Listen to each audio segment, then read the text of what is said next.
Hey everyone, so I'm going to do a video on 3 reasons why I won't read nor watch the TV series 13 Reasons Why. My 3 reasons for this are: it's a trigger for me, it's sad, and I'm not that sort of person who's into that sort of thing. And if you like it, that's totally up, that's you. It's just not me.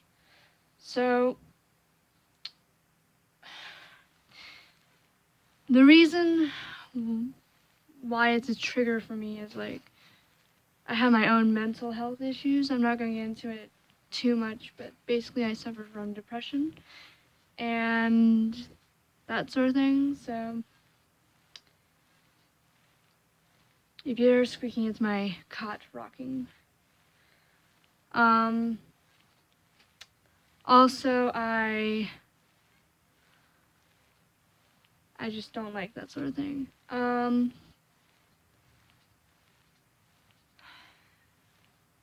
don't remember what I said for the other two. But anyway,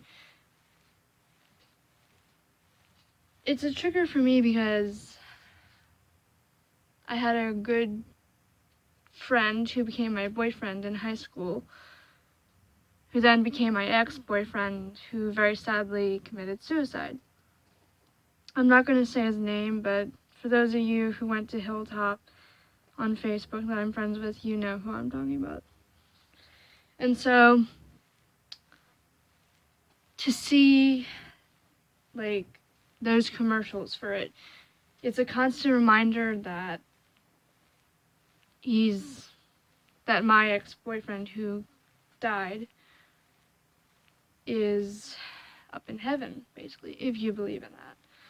And so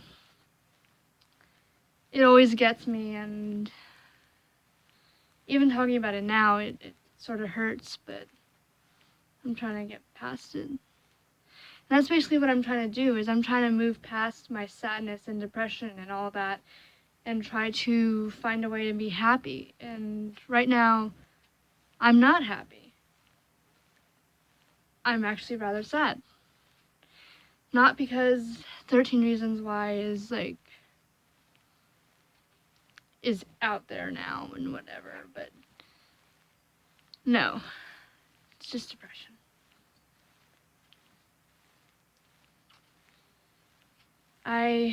Another thing is that 13 Reasons Why is just something that I really don't get. I just don't understand why people who maybe never had the experience that I had, where they lost somebody to suicide, and maybe they did, and yet they were able to overcome it and that sort of thing. I'm still working through overcoming my sadness and depression and getting over getting over the person who committed suicide in my high school. And so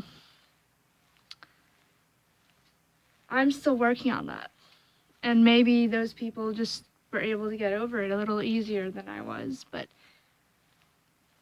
I remember being in the counselor's office when I was close to going home, and I remember him saying that, and this is just the two of us, there was nobody else in the room, and I remember him saying that the person who committed suicide in my high school, loved me very much.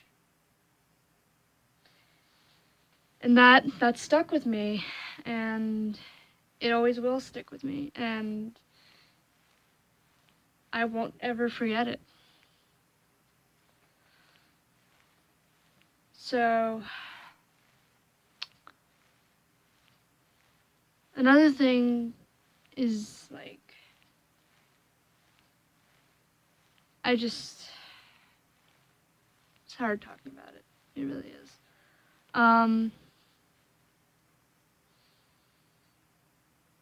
Well, here's another reason that I've been talking about pretty much since I started this video, I guess. Suicide. So suicide is, the act of taking one's own life. And that's really a heartbreaking thing to go through. And I feel like even if you've gone through something like a friend's suicide or a boyfriend's suicide or whatever, I feel like you can never really heal. Like, you can talk about it all you want or all you need to, and yet the pain still comes back, even in small ways. Like, and maybe this is from my perspective too much, but that's how I'm sort of understanding my own perspective. I don't know about anybody else's, but basically, Alright, so there's this thing called anticipatory grief, where you anticipate something that's already happened, and you're still grieving. That may not make any sense, but basically for me that means when it is, the winter months, cold months, I guess, November and December and even October, I will get very sad and depressed. And so when I get into those moments, it's because I'm anticipating the time when my ex-boyfriend killed himself, which was in 2014, like early 2014, I believe January. Anyway, it hurts a lot. It really does. And so when I go through that grieving time, it doesn't just stop and leave and that sort of thing. For me, it continues. And so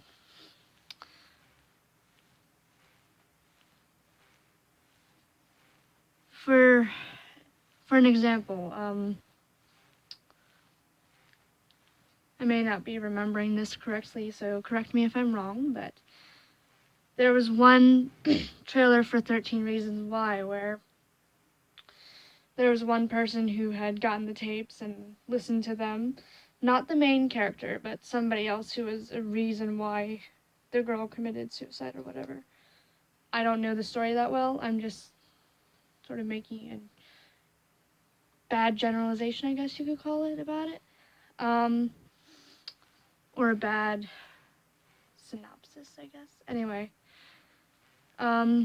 So in the trailer he goes like, just forget about it. Just forget about the tapes. We all did this or something like that.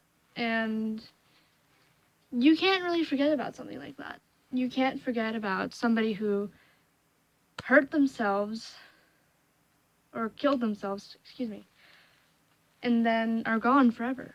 You can't forget that. And so hearing him say that is jarring to think about. And this is the reason why I don't have the video camera turned to me, is because I really just want to speak it and not have people look at me, I guess. So, for me, I just find a lot of emotional and internal conflict with that movie, or series rather, and book. I remember actually downloading really sad suicide story, and I got rid of it. I got rid of it last year, the spring of last year. I think I got rid of it. Of 2016, spring of 2016, and so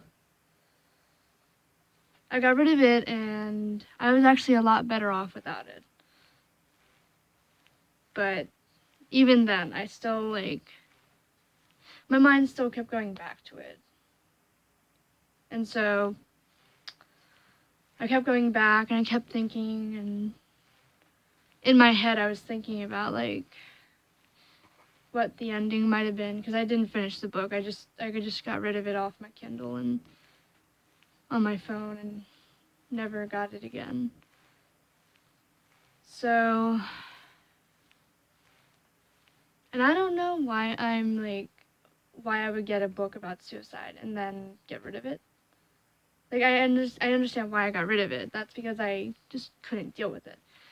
But the fact that I got it in the first place sort of is weird, because most people I don't think would get suicide books unless they're really depressed and like looking for a way out or whatever. But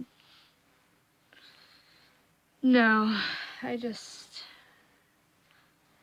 think when I got the book I was really depressed and I didn't really know how to talk to somebody about it at the time. So yeah.